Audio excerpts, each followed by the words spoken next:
Take a modest little fish, poach him gently in a dish, touch him with an aspic wand, a magic fish leaps from the pond.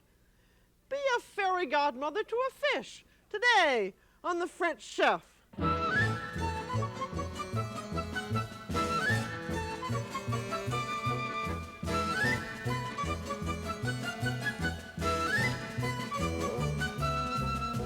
The French Chef is made possible by a grant from the Polaroid Corporation. Welcome to the French Chef. I'm Julia Child. This brilliant, glittering, beautiful platter of fish, which is now beginning to slide down a little bit because I tilted it towards you, is made out of trout and aspic. It's called truite en gelée. Gelée, or jelly, is French for aspic. And we're going to do trout in aspic today because I think if you do trout this way, it gives you just about everything that you need to know about aspic. And because we have really all the elements of the decoration and how to arrange the trout on various things, and I'm going to put this into the refrigerator so that it will stay nice and cold while we get to the aspic itself. And aspic, whether you're going to use it like on trout or if you're going to use it on meat or on chicken, it's all done exactly the same way. It's just the flavor that's different. And what an aspic is a cooking stock, which is like this, that's sort of cloudy, that has been clarified like this so that it's limpid and clear and beautiful, and then gelatin is added to it, and the gelatin, when the stock gets cold, it congeals naturally. And some people think of that aspic as nothing but canned tomato aspic, but this is, you can have all kinds of it. And you can even use just plain consommé. And the first thing you do is to have your, the stock or whatever it was that what you're going to put in aspic was cooked in, and then you're going to clarify it. And if you start out, say, with canned consommé like this, you don't have to clarify it at all because it's already clarified. But everybody will say, oh, well, that's so-and-so's consommé, even if you disguise it with a little bit of wine. So your own is always preferable because nobody can spot what it was except thinking that it's lovely, and it has such a, I mean, a taste that doesn't have that kind of bought type taste. And now we're going to do 4 cups of stock, and so the clarifying agent is egg whites. And for 4 cups we want half a cup of egg whites. And that is, the rule is you have, for every 2 cups of stock, you have 1/4 cup of egg whites. So now we have 4 cups, so we have 1/2 cup of egg whites in a pan, and then we have 1 cup of cold, cloudy stock that goes into it. And that goes in first so that you can beat up the egg whites and get them all nicely mixed around in your stock. And then you have hot stock. And this is boiling hot, cloudy stock that gets gradually dribbled in. That'll be 3 cups of it. And then that goes right on to heat. And what we're doing here is to keep very slowly stirring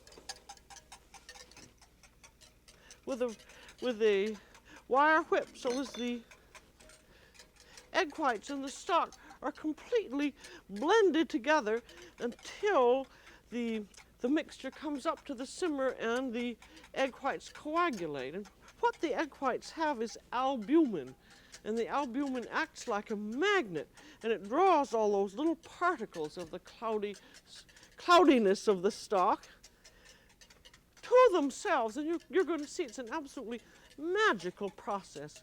As you can see now, it's beginning to get sort of a milky color. But we don't want to have any coagulated egg whites. until the mixture comes up to the simmer, and when it comes up to the simmer, that's when all the particles are collected together. So you just watch and you're going to see what happens. But it's beginning to steam now. But we have to wait until it just comes to the simmer. And you do this exactly the same way for having chicken stock if you've done, say, chicken poached in white wine and want to make a chicken tarragon. That's one of the classic French dishes. Or do you remember when we did our braised beef, the Gallic pot roast, the bœuf à la mode? And you use your take your beef braising juices and you thoroughly degrease them. There can't be any bit of fat at all on your stock. And the best way to degrease, I think, is to put it into the refrigerator and let the fat collect on the top. And then peel it off when it's coagulated, or congealed, I should say. And then when you bring it to the simmer and draw paper towels over the surface, and any little bubbles or balls of sort of globules of fat you wipe off. And this is fish stock. I poached the trout in white wine just the way we poached the fillets of fish. I had 4 trout, so I used about 2 cups of dry white wine and then some water just to cover them, and brought them barely to the simmer on top of the stove, and then put them in the 350 oven for just about 10 minutes.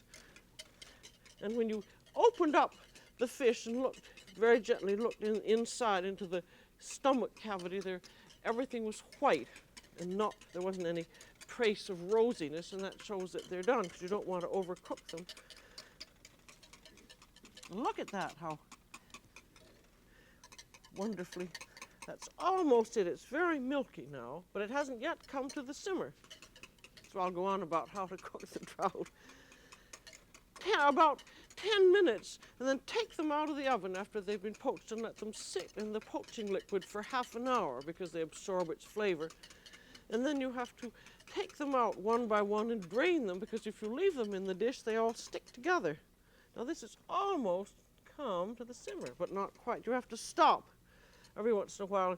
The liquid is perfectly still, but I haven't seen a little simmer bubble yet.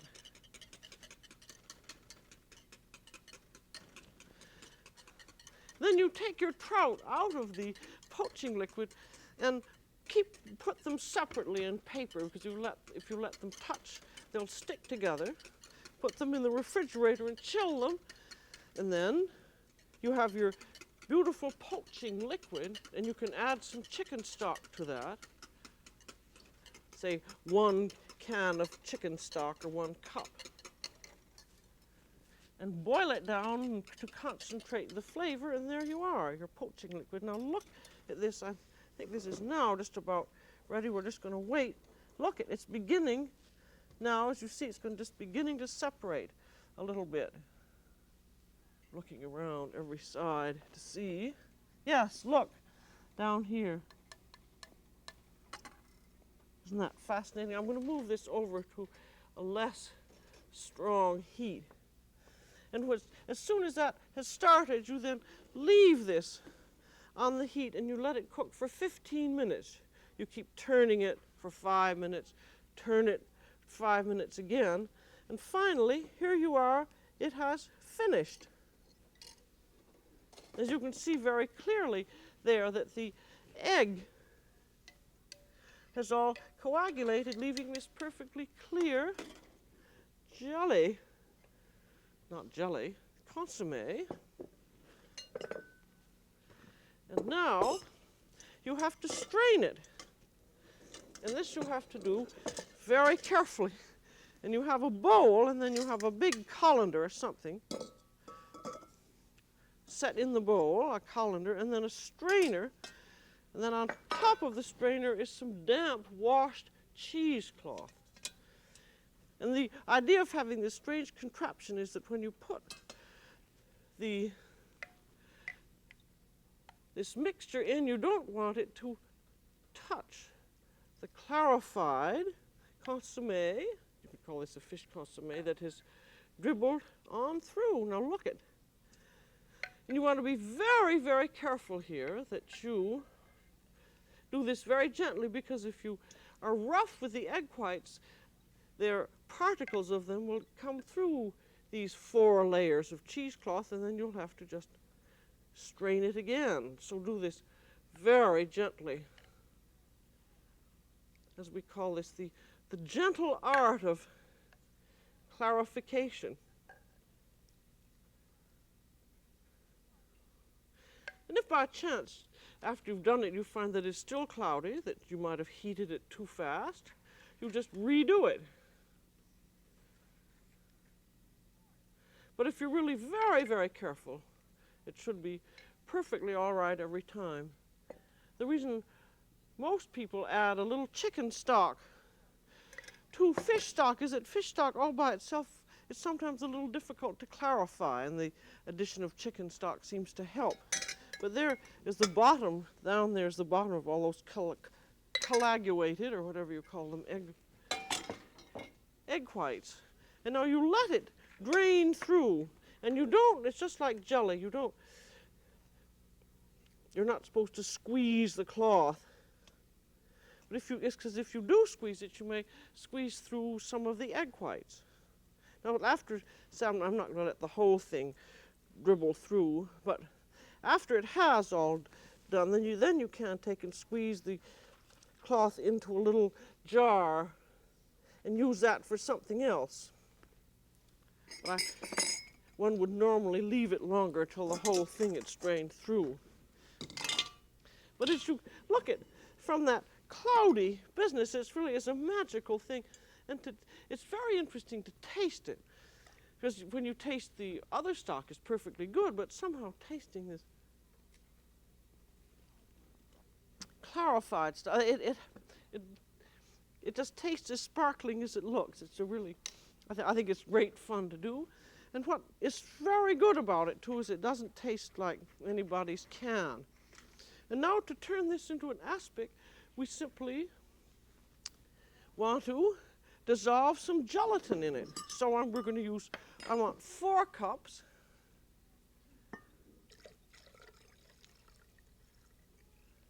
And the rule for this is that for an aspic is that you have one package of gelatin, plain unflavored gelatin, for every 2 cups of stock. So we want 2 packages of gelatin for 4 cups of stock.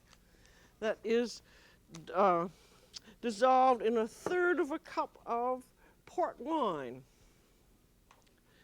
I had this on the cooktop, so it's nice, and so it really is dissolved, but normally you would heat it. Because you want to be sure when you're making an aspic that you have your measurements complete and that you're very sure that you have the gelatin completely dissolved. Now if you were using canned consommé, you do exactly the same thing. Even if the canned consommé says gelatin added, you'd still add the 1 package of gelatin for every 2 cups. And so now there you are. This is aspic, and we're now ready to use it.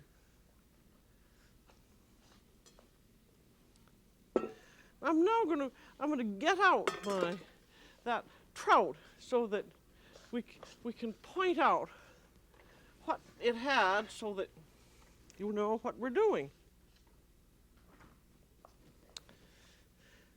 Now what we have here are little designs of aspic. This is just a sheet of aspic that's been cut up and cut into designs.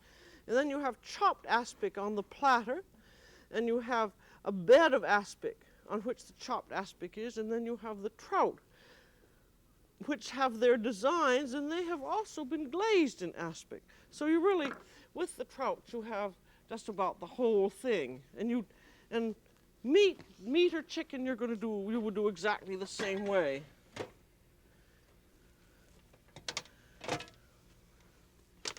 So, have trout and ready to do aspic. And these are the cold poached trout.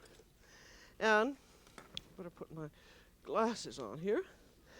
You want to make a little window, so you take a little sharp knife and you make an incision, just a rectangular incision, and then you lift up the flesh, lift up the meat from the flesh. I mean the skin from the meat, that's what I'm talking about.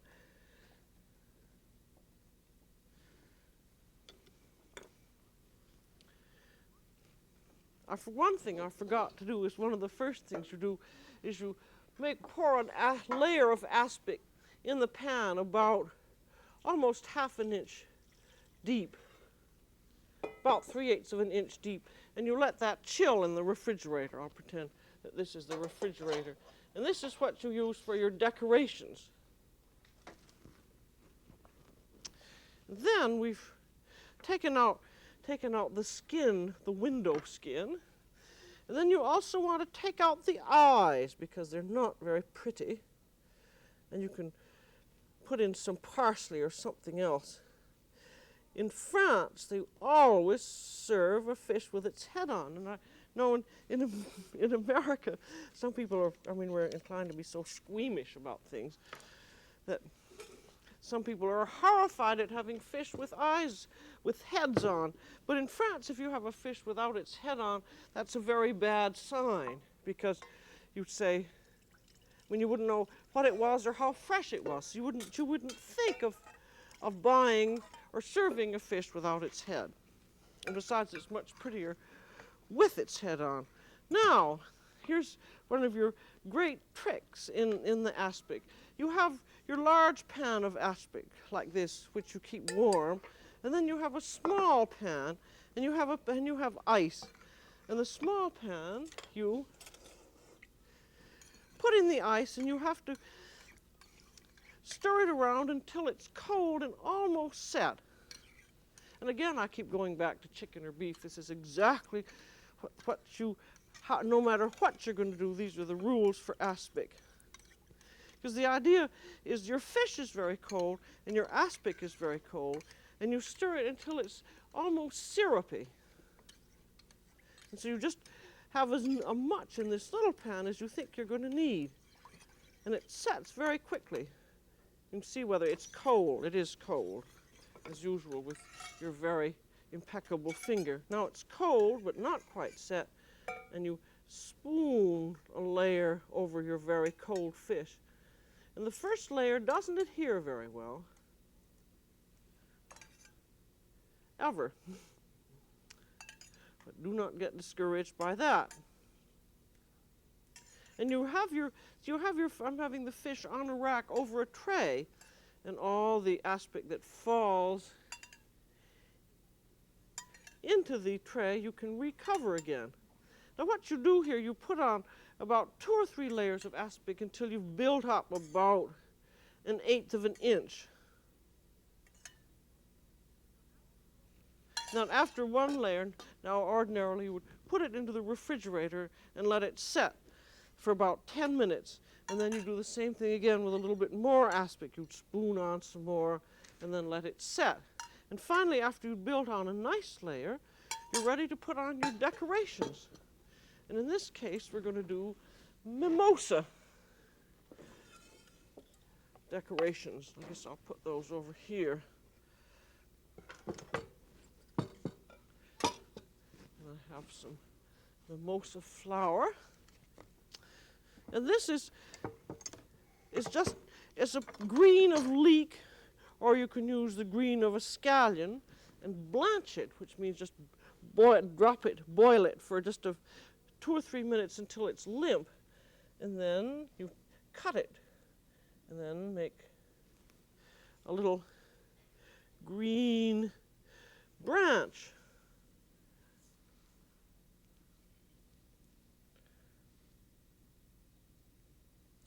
As neatly as possible, and then you take some and cut them. I'll move this over a little bit so that you make subsidiary branches.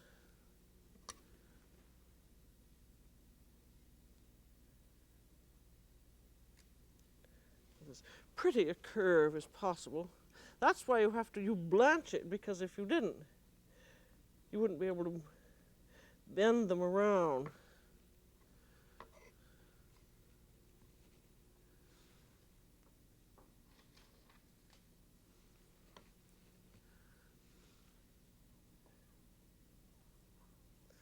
And now you have your little flower part, which is the mimosa leaves.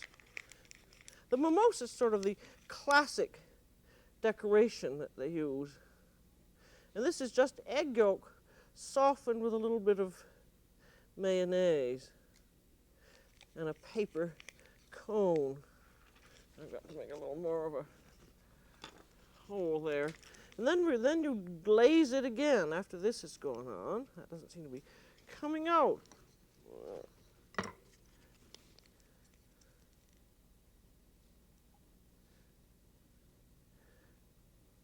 So you put your little yellow decorations wherever you think they should go. And then you put it in the refrigerator and then you glaze it again with a little more aspic. And you keep on doing that until you have built up a really nice coating of glaze. And I'm going to show you now what they look when they're about ready. Now here, there's a platter that has a layer of aspic in it, and here are some ready trouts. And then I've got a sheet of aspic also.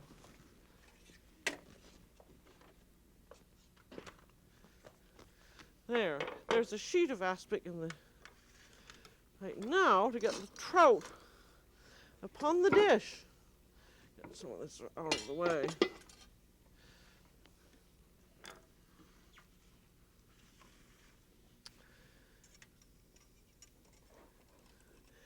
Now the thing is, if you're going to be really fancy, you want to have, I've got, this dish is not too beautiful. I've got a bad piece. I'll put a tail down there.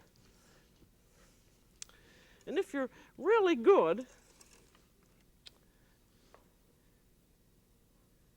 you can lay the trout on this sheet of aspic, and you don't need to have anything but the sheet there. But if you muss things up, you can then use chopped aspic to cover up any problems that you may have run into. So now we have the sheet of aspic. And I'm going to make some jelly cutouts. So you just cut the aspic. You don't have to be terribly neat because you're not going to use all of these cutouts. And the rest you can use is chopped jelly. Take out.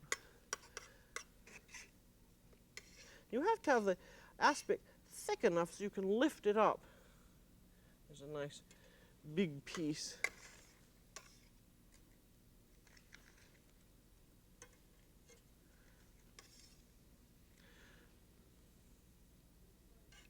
You could lay pieces of aspic all around, and then what you have left here, you just take and chop. And then you can fill up little spaces. See, I'll put a little bit down there of chopped jelly.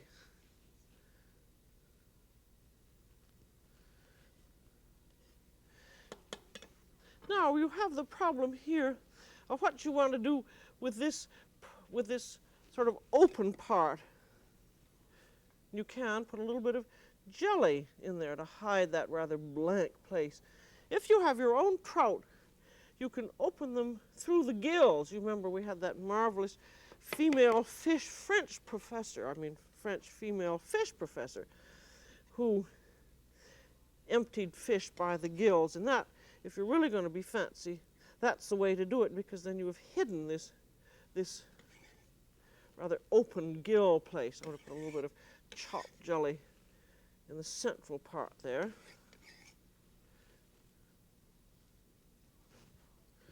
And now for the eyes, I think a bit of parsley is very nice.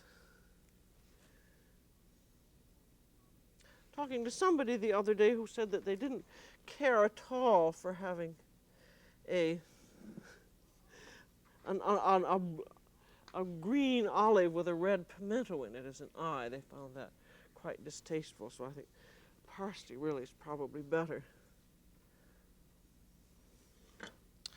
Now, I think when you have plenty of jelly, you can just keep looking around and deciding, well, no, I think a little bit should go in this. A little more we'll need in between the fish.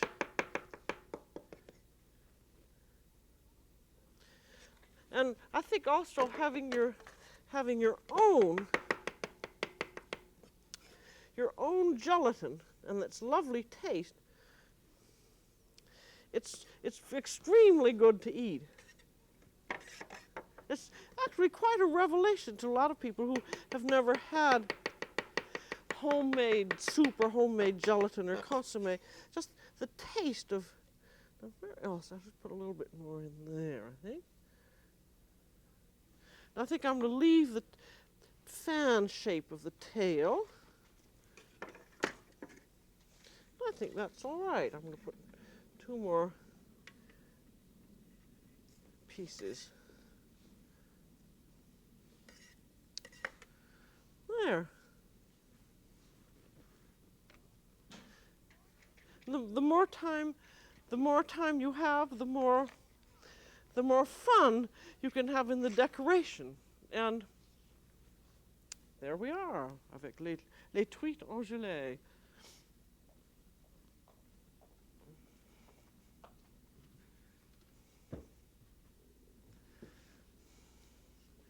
Now this is an illustration of what you can do with aspic when you've practiced up on it and know what to do. You have your trout, which are lovely. You can just serve them all by themselves. I'm not going to serve one because I think it's too pretty. I don't want to mess up the platter. I just want to keep it. And just serve the trout with a green salad and French bread. And it's such fun to use. You can look what you can do. Take a poached egg and you can make œufs en gelée, eggs in jelly. And here is beef, bœuf en gelée, or daube de bœuf en gelée. And here's another one in a great loaf shape.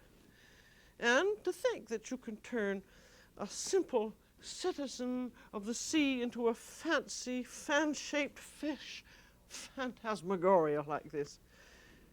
So, that's all for today on The French Chef. This is Julia Child. Bon appétit.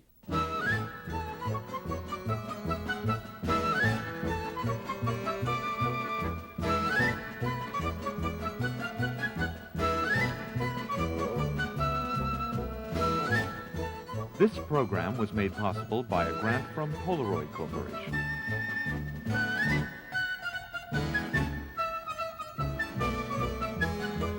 Julia Child is the author of From Julia Child's Kitchen, which includes the recipes from this program.